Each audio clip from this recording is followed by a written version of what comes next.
Hello, Shocker Nation, and welcome to the Forward Together podcast. I'm Wichita State University President Rick Muma. My guest today is Leanne Caret, who is serving as WSU's 2023 Sam Bloomfield Distinguished Engineer in Residence for the College of Engineering.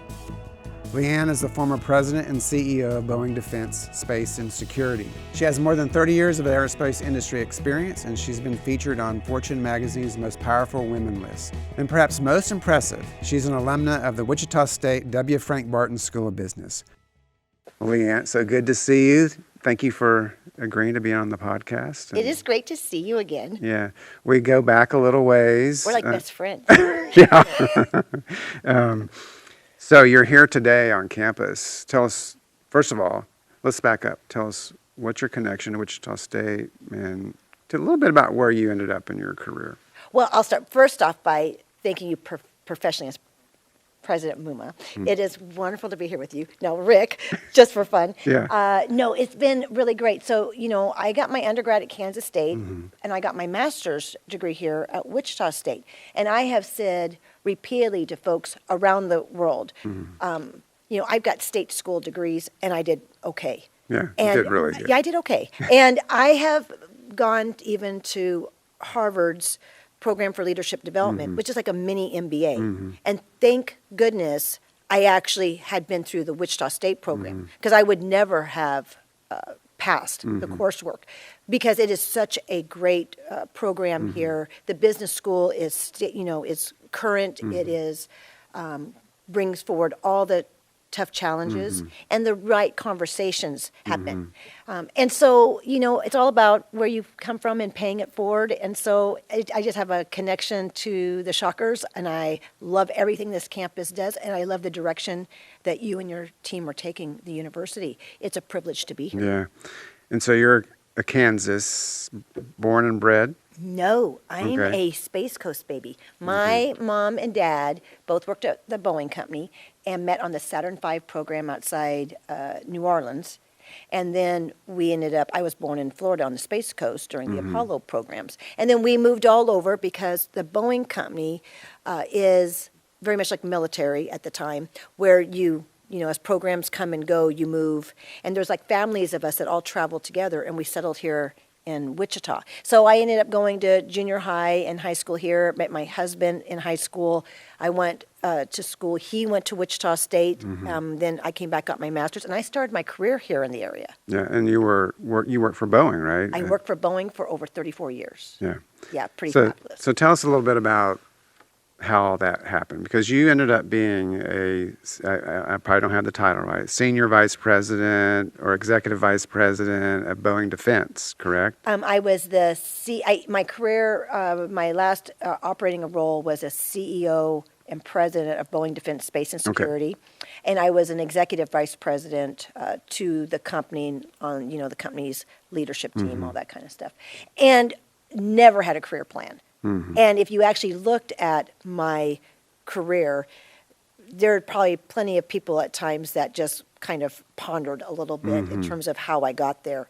And really, it mostly was because I didn't have a career plan. So it wasn't about getting to a certain position. It was about taking the hard assignments. It was about having great teams to work with. It was about building great teams. It's about taking care of the customers.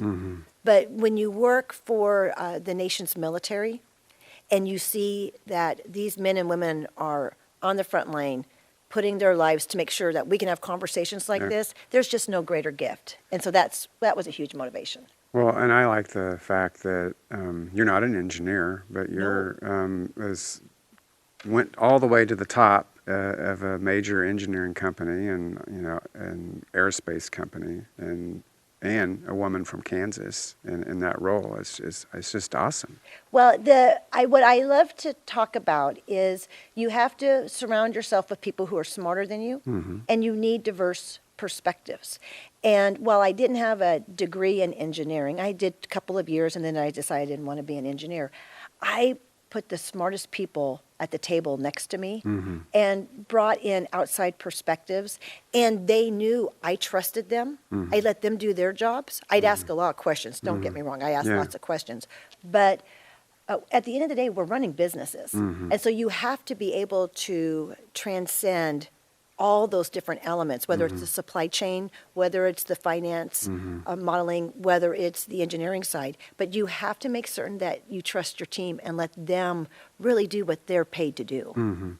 Yeah, I think that's a good lesson for, we have students listening to this, we have faculty, staff, community members, and people ask me that too. So, how do you keep track of all this? And so I have some very smart people who are on the executive team here at the university, and they're empowered to do their job. And I'm not sitting around, worrying whether someone's, sweeping the floors or whatever, So I think people think that in these big organizations, so it's good to hear that. Well, and your background's very unique for your position, because as I promised you, this is not going to be a Leanne interview. Right, this was going to be a told me that. conversation. I mean, when you think about where you started and and healthcare and physicians, PA, physician assistant program down in Houston. Yeah. Did you ever think early in your Never. career you would end up in Kansas, 2 at Wichita State, and president of the university? No, never. It's the same thing. It's for me. It's always been a door's open. I go through it and see what the opportunity is.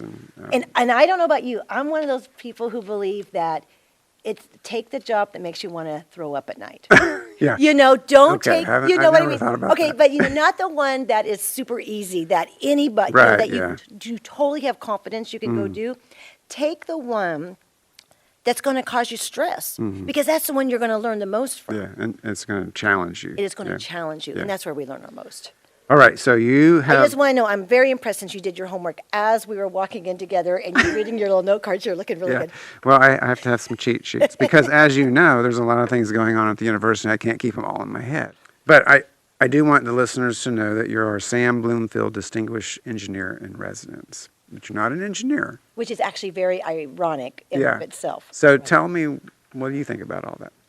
Well, when we had the conversation about it, my first reaction was, but I'm not an engineer. And then the conversation became, engineers have to be able to operate in the business world. You can design the best products, but if you can't build it, if you can't buy the parts that are needed, if you can't assemble it, Market it. If you can't make money off of it, then all of that brilliance is lost. And it's about the outcomes, and it's about working together. And there's lots of really smart people, and it's having respect for all of those disciplines. And so the conversations that Anthony and I have been having, and even this afternoon, it's more about leadership, and it's about making certain that you're open to other people's perspectives and ideas. I actually have said over time on some of our design reviews, I actually may have asked some questions that actually caused our designs to get better. Yeah, because I came at it from a completely different angle. I remember walking through a factory one day, and we were working up a power panel for an aircraft. And in order for a maintainer to replace or fix it, they were supposed to put their hand through the back of the panel. The hand that could fit through this panel was like itty bitty. Like my hand wouldn't even fit through this panel. And so we're all sitting there, and you think, how are you going to yourself, fix that? how are you going to ever fix it? And how are you going to have somebody who's, let's say, out on a flight line, maybe in another part of the world, somewhere maybe it's not safe, there's, threat conditions, and we're asking them to go do that. And so this is a little bit more about having an idea of what the outcome is and making sure that we're working together to achieve it. And there's a lot of aesthetics things, too, that people don't think about, even on airplanes. Totally. Like, oh, my gosh. My feet can't go there, or where am I going to put my drink? And tied to safety, because, there is a reason why, we have all the safety features for certain. Yeah. Okay, All right. I have a question for you. Okay. Okay, so I know when we do these podcasts, I know you're going to die that I'm actually doing this. You really did it. And these are always stuck on the wall for the viewers. These are always stuck on the wall, but they're really minuscule back there, like in a little frame. And you have like a floating head, and you go do different things. So we're going to have a contest. So I'd like us to... Just so you know that these weren't my ideas. This is the team. Here. Well, I think the team's fabulous, and I particularly love the fall jacket. So this is you preparing preparing Thanksgiving in your kitchen, dinner. I believe. And Yes. So that's the current thing. Yeah. But I think that there's some others that really are quite interesting, and I think we should have a poll. So I hope when this is done, you all will have a poll of which one do they like best. You as a Wushock. Yeah, that's my favorite one, actually. I do like that one. Because I think people actually would believe this. Your head is not quite as gray. I think people would actually believe that I would do that. Have you done this? No, I haven't. Why haven't you done this? Well, Okay, oh my gosh. So okay, so let's be honest. So, okay, before I tell that story, I challenge you. I double dog dare you to do that. to do this at a basketball game. Yeah, I don't double know. dog dare you to do this at a men's basketball I'll have game. to check with my handlers. You know, They'll let you do they're always Handlers? assessing Are risk. The handler said yes. I said okay. Now the next one comes from. So this is so here's our competition. So the Woo shot, playing woo. Okay. Then this is from. Okay, I know the movie. It's like the Edward Scissorhand guy. Yes. Rick Muma. Yeah, Twas the night before. Rickness. Okay. So, Now, that may cause some children to have nightmares. Yeah, I don't know. I'm not sure that's my favorite. But, Right. in the theme It's of creative. Halloween, it is creative.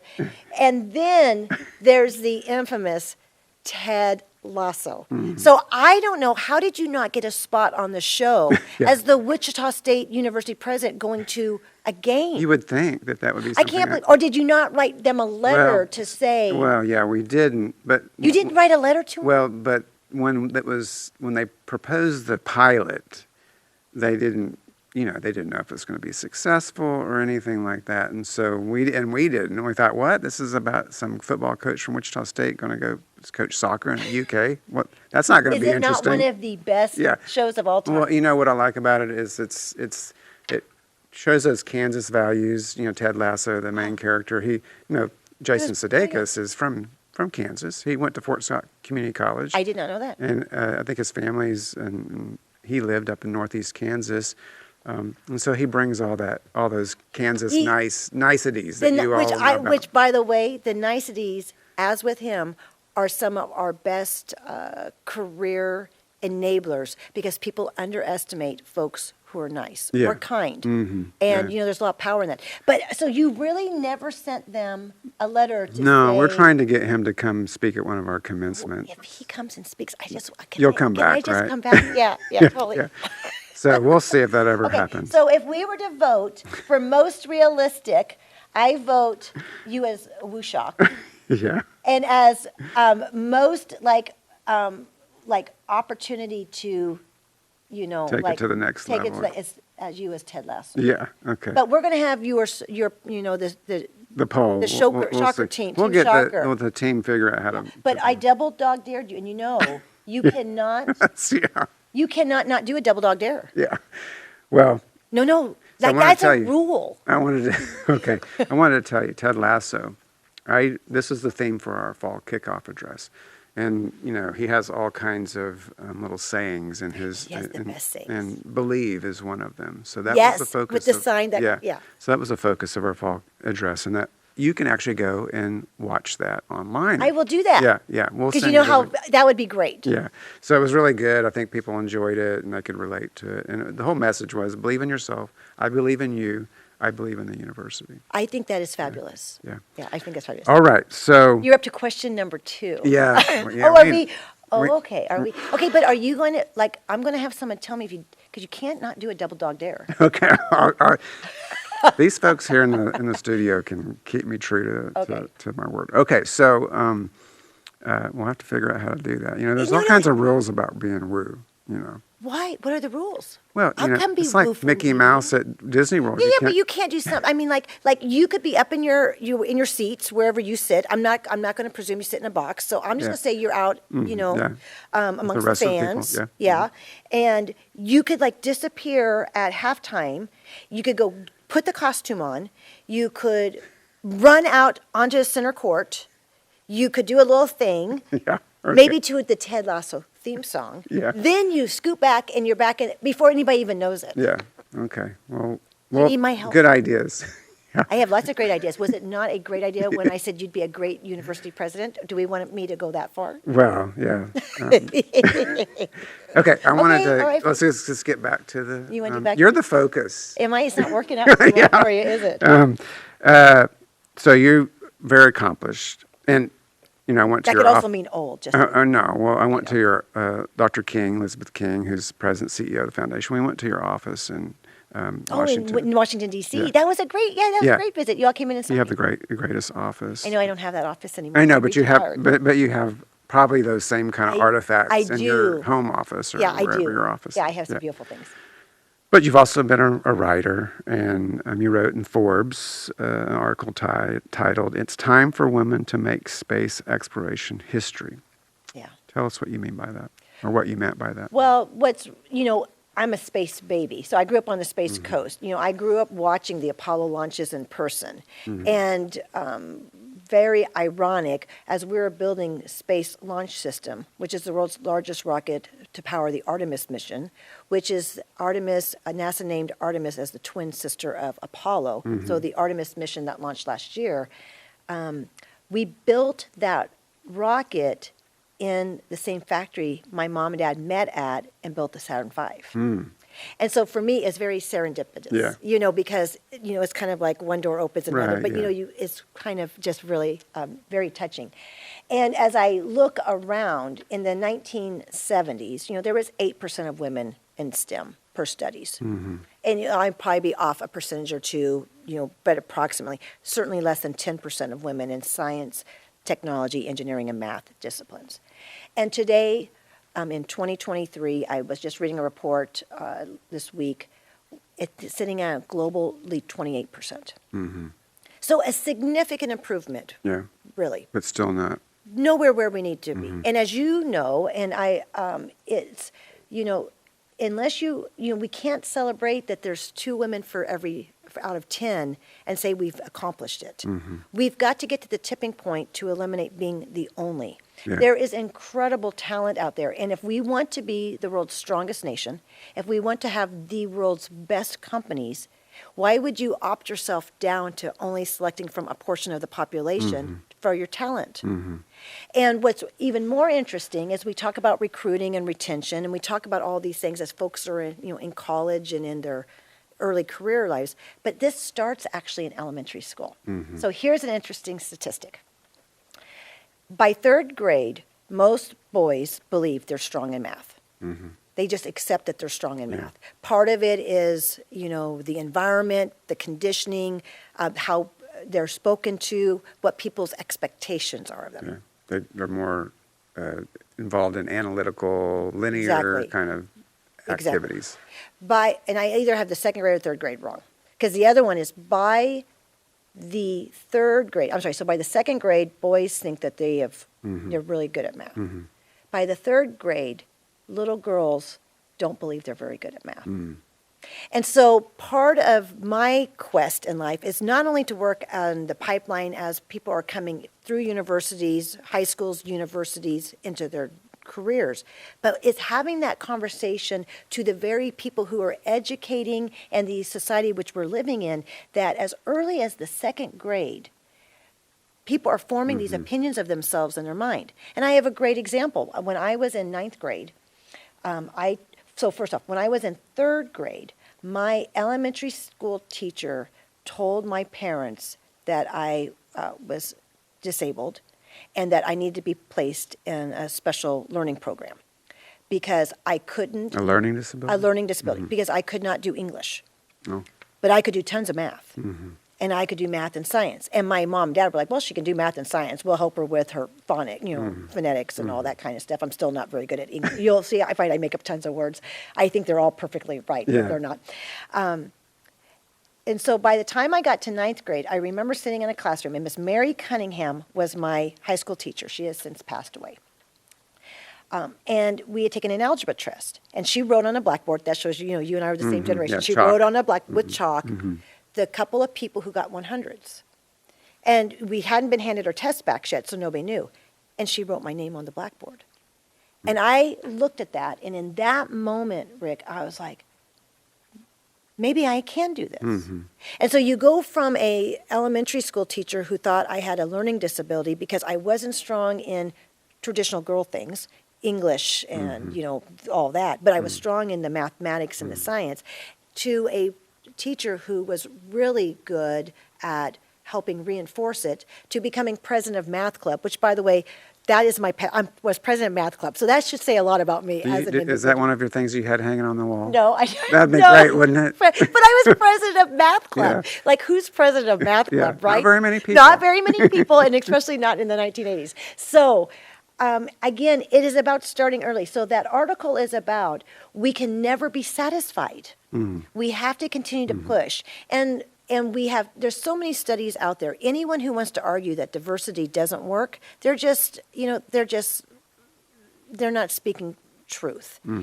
But it's more than diversity, as you know. It's inclusion. And if people don't think that their voices are going to be listened to, if they don't think what they say matters, then you can have all the diversity in the world, but you're still not going to get there. So it's not inclusive of just the people on the org chart. It is having an environment and a culture where people are drawn into the conversation and part of the solutions. That's just a great message. So are you going to, today at your session this afternoon, are you going to talk about that? I am. I actually am. And I have some examples that I'll even share.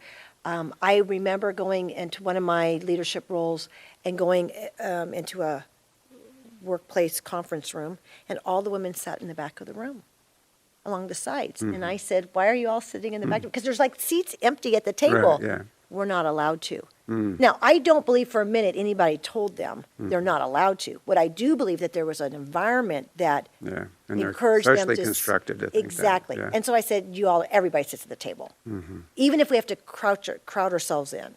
Well, that's the really nice thing about you. So when I'm going to go back to when Elizabeth and I were going to visit you at your office in Washington State at Boeing, and just for a visual, she had this really nice view, and then every so often this little helicopter flew by. But there was a cow in the corner. Yeah. There was a cow in the corner with Rosie the Riveter. And flag. you immediately put me at ease. I think Elizabeth had met you before, but and that's the great thing. And I think that's important as a leader too. Totally. To coming in and saying all these titles and doctor this. None of that matters. Yeah, it doesn't. None of it matters. Yeah. Early in my career, I would walk downstairs at 7 o'clock every morning, down 2 flights of stairs, to go get a soda pop. Because they had styrofoam cups, which, by the way, I know are very en vogue now, but I'm not going to lie, I love styrofoam. Yeah, they And keep the ice They cold. keep it cold, right? Especially when you live in Texas. Yeah, You need that. and we had crushed ice, and I'd get my soda pop. So every morning I would walk down the stairs, and I would say hello to the only executive we had on the campus. And every morning he would ignore me and grunt. I mean, it was like, hey, Rick, and you'd go and just keep walking. And this went on for months, right? So one day I didn't say hi. I was like, whatever, this isn't working, and the guy probably thinks, why am I going down every morning at the same time anyways? For, why aren't I in my cubicle working or something? Okay. And I got summoned to his office later that day. He was worried I didn't feel good. He's like, you didn't say hi to me this morning.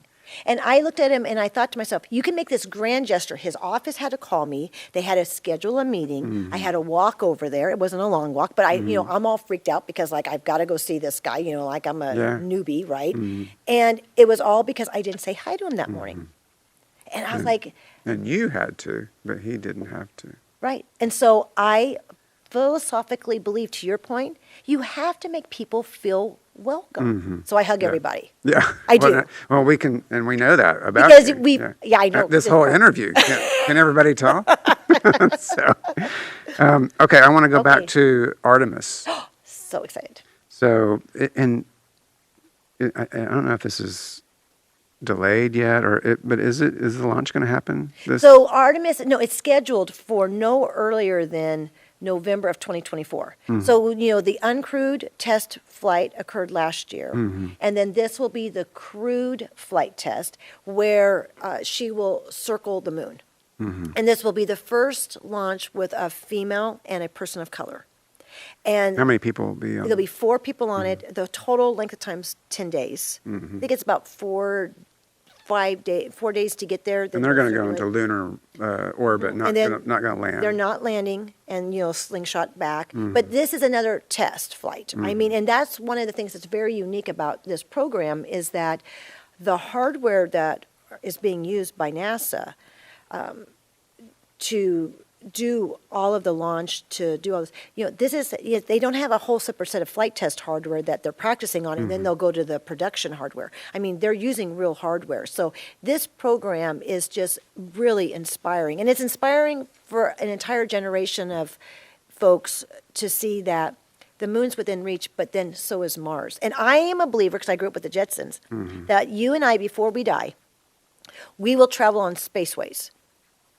There will be spaceways, not just highways, but there'll be spaceways, and we will totally be doing that. Just like for a little, just a test, or No, to get to one place. For us to get so like you need to get out to the East Coast for a meeting. You'll get on a little spaceway and you'll fly out there. and be there in about 30 minutes, or Well, maybe maybe That'd be 20. great. Yeah. Wouldn't that be awesome? That would be, I mean, because yeah. I'm not sure about, I'm not convinced we're going to have teleporting before you and I die. Not to mention, I don't want them to like put me back together wrong, Yeah, right, yeah. But I am No problem. absolutely convinced we'll be on spaceways before we die. You remind me of my interest in space too. And I grew up in Houston. And, See? and I lived Lovely. for a big chunk of the time down there by NASA. That's by Johnson Space Center. Yeah. And in those days, you could actually just walk into the building and go look at into the control room. And now you can't do that unless you get all kinds of clearance or whatever. Right.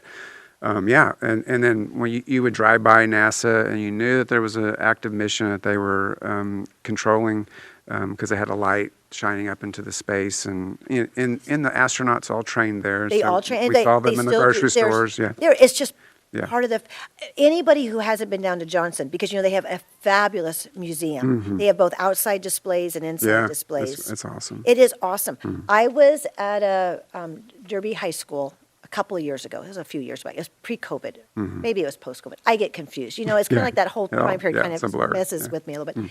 And I met this young lady who wants to be an astronaut. And one of my good friends in this world is a gentleman by the name of Chris Ferguson, who commanded the last space shuttle Oh, wow. flight. So he he was the last one to land her at Kennedy and hit the mark, and he is absolutely fabulous. So we called him up so she could meet an astronaut, and we FaceTimed him for her, and he's just an absolute doll. I mean, he's a treasure, right? But she's still studying to be an astronaut. Wow. And so those are the moments Yeah. where we can do little things that will have outsized impacts on people that we may never touch again, Yeah. but we'll never That's forget. awesome. Yeah, and I actually had when I was a little boy, because the Apollo launch is in the late 60s. Yes. And so I had a little lunch pail with Holy, Jack totally, Carrot wasn't around, that yeah. cool? Yeah. It was yeah, totally cool. yeah. Like, if you could be an astronaut, so let me ask you this. If you got an opportunity to go to space, would you do it? I'd do it. I totally would do it. Yeah. Now, I want to come back. Yeah, Like, I don't want to exactly. go to Mars because that's too long of a Yeah. trip. Well, But if there was 6 months, yeah. Yeah.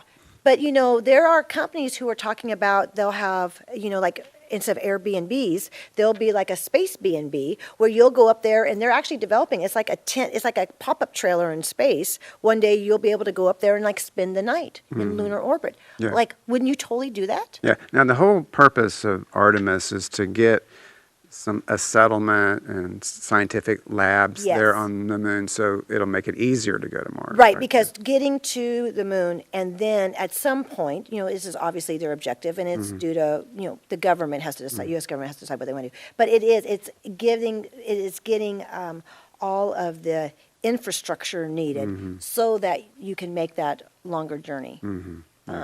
Because that is a long journey. Yeah, and sometimes Rick and I get up and run every morning at 4:00, so the stars are very bright, and There's an app that you can track the space station as it. yeah, I know that, and so. But when you're looking at Mars, sometimes it's pretty clear. You can see it even with your naked eye. The color. Yes. That's a long way, and just to think about being up there. Yeah. Yeah. Yeah, But I'm glad there's people that will do I'm it. glad there are people who, they are the expeditionaries. Yeah. They're the folks that back in the 1500s were going discovered- across the seas yeah, and discovering countries and nations. And Yeah. I'm pretty convinced. I mean, even like we lived in Philadelphia in Philly for a long time, and thinking about people living Philly as one of the early settlements and going west. I'm not sure how far I would have made it. I'm not sure I would have even made it to, a couple of states Yeah. over. Covered wagons were not real comfortable. No. And women had to wear them giant dresses with all that stuff. I'm just not sure it would have happened. No, you weren't. You wouldn't be used to air conditioning and. Well, that's true. And Steve always says that. He's always like, you survive in what you know. And so Right, if you yeah. didn't know it, but I'm still not sure. I'm just not sure. Well, I bet that you would have survived that covered wagon. You survived a lot, and We have look how survived. far you've gone. Yeah, you know. totally. Yeah, I'm not sure I would have survived the covered wagon. All right. I also want to ask you. I can't believe you're retired. I'm not really retired. Well, okay. So how Are you offering me a job today? Oh my gosh, I'm in. He's not offering me a job. I know. Yeah, so I know what that's like when people retire. They actually don't know how they actually worked before because they're doing so many other things that they did. It's been a hard transition, though. I have worked for the same company in the same industry for nearly 35 years. Mm-hmm. And I still support Boeing through, I consult for them. And so it's been a transformation because, I was in the office at 6 a.m. Mm-hmm. I'd be on the phone at 7 or 8 o'clock at night. I was flying around the world all the time. And so just kind of separating and realizing that there actually is life outside of one corporate structure or corporate entity, that's been an adjustment for certain. So what have you been doing? I have been I said to somebody, I grew up professionally sitting beside airmen and wheat fields. And I was blessed to be asked to serve on the Deere & Company board of directors. So I chair their audit committee, and I'm on their board. I'm on the RTX board, which is formerly Raytheon Technologies. So that has Pratt & Whitney, it has Raytheon, it has Collins Aerospace. I'm helping you all. I'm doing some stuff with K-State as well. I'm spending a little time down at Embry-Riddle because, I love Embry-Riddle. I then also am doing work with Blackstone. So some helping out them with some companies as an advisor. I'm doing mostly advising work. I'm still trying to figure out what I want to do next. I'm open to an operating role if the right one were to come along. But I'm 8 months out, and I'm taking this time to really remember what matters to me. Because, the great thing is I get to choose who I work with, and I get to choose what I do. And that's a luxury you don't always get in your career. And win. Yeah. I do like walking in the morning. Yeah. I wasn't able to do that in my, my last job. I'd walk whenever I could, but every morning I go for a walk. Yeah. Well, that's awesome. So, do you have any words of advice for me before we close? Well, I am a huge fan of yours, and I didn't ask you to just get that. No, I know. Okay. No, I know, because you would never have asked me that. And I remember when you and I first met, and we had the best time. Because I'm really good at identifying folks who are really good, and that's you. Oh, and you and Rick and what you all are doing as a family here on the campus, and all of the great efforts. You all are breaking the glass ceiling from a university perspective in terms of how you're transforming Wichita State. Wichita State is not a local college anymore. Wichita State's on a global scale because of what you've done with NIAR, what you've done with partnerships with corporations, what you've done from an educational system. And, and you've done it like Ted Lasso by being you. So my best advice to you is to keep being you. Well, that's very kind of you, and I don't know how to be anything else. And that's the most fabulous thing in the world, right? Yeah, and so this whole thing, this wasn't planned. This is I just kind of went with the flow. Because I saw the pictures. Well, it's good to see you, and again. We'll see you around campus in the future. We'll see you around campus. Okay. Oh yeah. My program ends this year, so this is like my Yeah, you're the in residence. For today. Yeah, I think it ends today. Yeah. Yeah. Cool. Yeah. Good to see you. It's good to see you. Bye. Bye. Thank you all for listening. Please rate, review, and subscribe wherever you listen to the Forward Together podcast. On the next edition of Forward Together podcast, I will talk with Dr. Bobby Berry, Assistant Dean for Diversity and Outreach for Wichita State's College of Applied Studies. Bobby also serves as the chairperson for the First Generation Coordinating Council, and his research interests include how to help first generation and underserved students succeed in higher education. Go Shockers!